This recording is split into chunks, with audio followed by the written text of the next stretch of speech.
She appears only after midnight, veiled in black, trembling as if sobbing, but no sound escapes her lips. They call her the Crying Nun. Some who have seen her face went mad.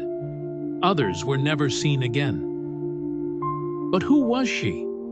Why does she still cry beneath the ruins of a forgotten convent? And what terrifying secret did the church try to bury with her? What you're about to hear isn't legend. It's a story whispered in fear. Until now. They say if you walk past the old convent of Santa Leticia after midnight, you might see her, standing near the chapel ruins, face hidden under a black veil, head bowed, body shaking as if weeping. But there's no sound. You see the sorrow, the trembling, but the silence is worse than any scream. And if you stare too long, she lifts her head. That's when you run, because no one who has seen her face is ever the same. The convent has been abandoned for decades. One winter night, the nuns who lived there vanished.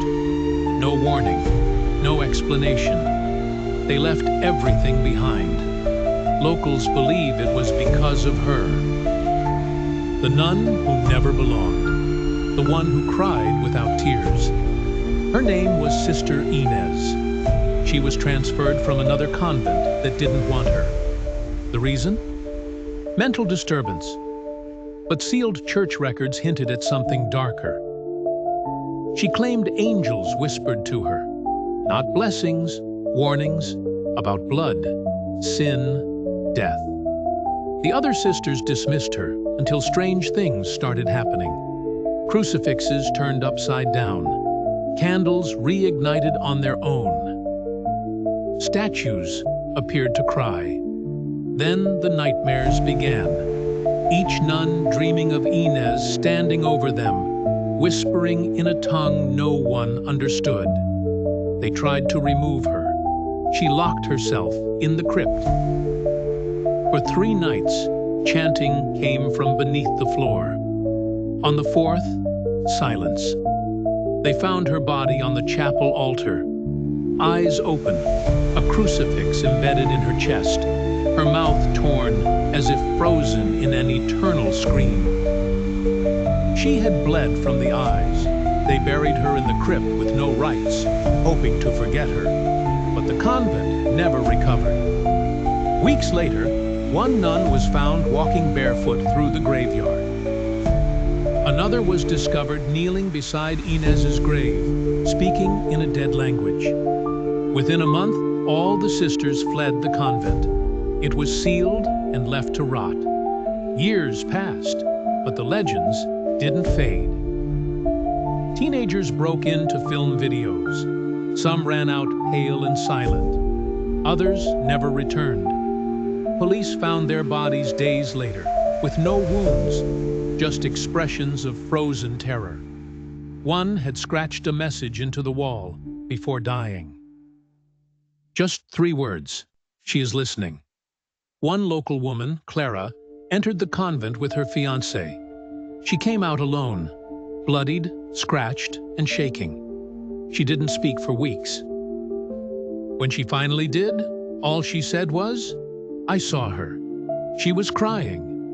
But she wasn't crying for herself. She was crying for me." Some say the crying nun appears only to those marked by guilt. That if you see her and feel sadness, not fear, then you belong to her. She cries not for the dead, but for those about to join them. And once you feel her sorrow, it never leaves. She follows. She mourns you. And when your own tears fall, it's already too late.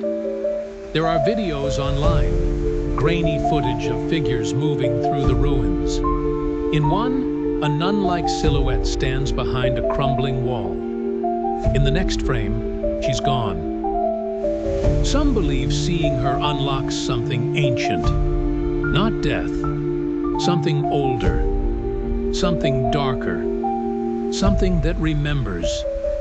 A priest once tried to cleanse the convent. He walked in with a Bible and holy water. He came out silent, trembling, clutching the Bible so tightly his hands bled. When asked what he saw, he said only this: "She remembers everything." People who live near the ruins say they hear footsteps at night. Soft, bare, walking across broken stone, even though no one is there. Sometimes they see a flicker of candlelight through shattered windows. Sometimes the shape of a figure watching. If you ever go, don't cry, don't speak, and whatever you do, don't look into her eyes, because once she sees you, she never forgets.